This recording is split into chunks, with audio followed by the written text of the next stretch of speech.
Afterword. The making of this book began in our living room in 1971, when Jeanne was finally ready to talk about what happened to her and her family during World War II. For the first couple of months, we just talked back and forth as she spoke her memories into a tape recorder. At the outset, we weren't at all sure what form these memories would take. The original goal was a short recollection for the immediate relatives and for 36 nieces and nephews, some of whom were born at Manzanar, yet knew almost nothing about the experience. A year later, it had become much more than that. Even so, at the time, we could not have imagined that a family story based on these memories would have such a long life, and eventually find its ways into classrooms all across the country.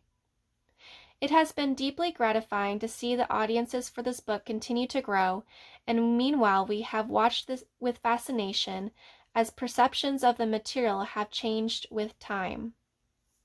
Each reader brings to such a story his or her own particular history.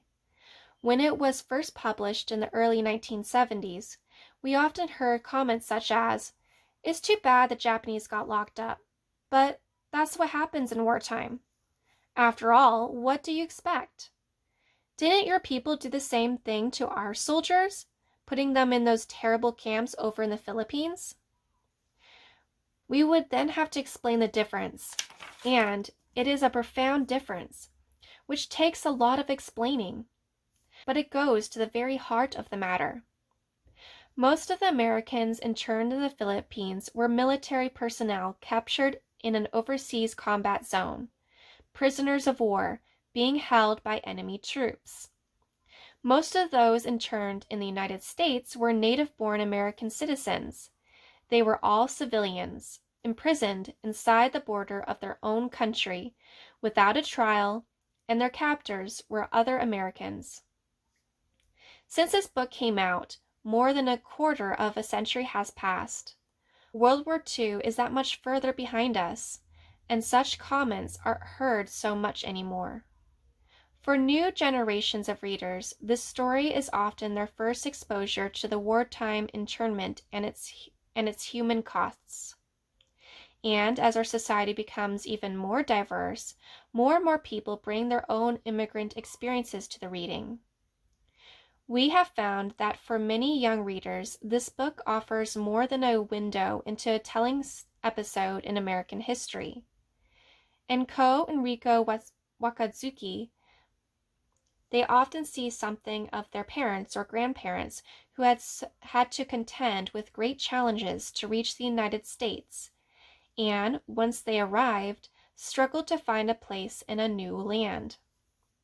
In recent years, Jeanne had visited many dozens of schools, from California and Oregon to Texas and Washington, D.C., and she has discovered that, for readers of many backgrounds, the story of a young girl who finds herself separated from the larger society for reasons she does not yet understand can have a strong contemporary resonance. Manzanar was the first of the 10 main camps to open. This new edition comes out just 60 years after the first internees began to arrive there by bus from Southern California in the spring of 1942. It comes out 50 years after Congress passed Public Law 514 in 1952, which overturned restrictive federal policies, finally making it possible for immigrants of Asian ancestry, like Ko, to naturalize us U.S. citizens. This new edition has come out while the events of September 11, 2001 are still fresh in the national memory. Those events seem to have given Farewell to Manzanar a new timelessness.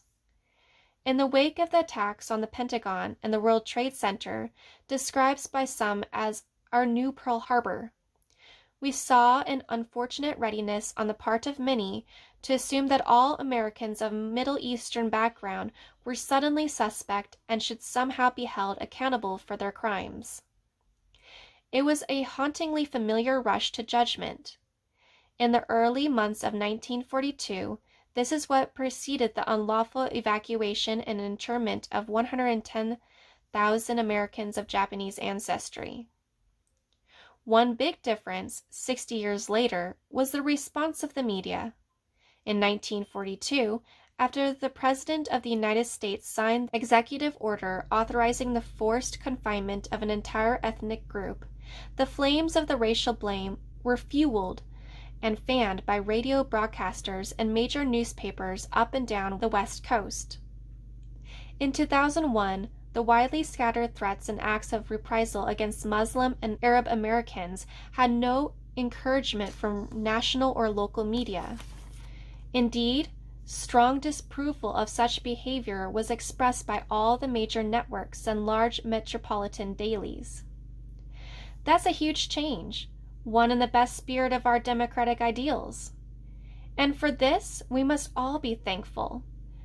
At the same time, the events of September 11, 2001, made it clear that this readiness to overreact along ethnic lines is still with us and close to the surface. We can never afford to forget what happened at Manzanar and the other wartime camps. Those events remind us that this lesson must be learned and learned and learned. James D. Houston and Jeanne Wakatsuki Houston. Santa Cruz, California. Revised, November 2006.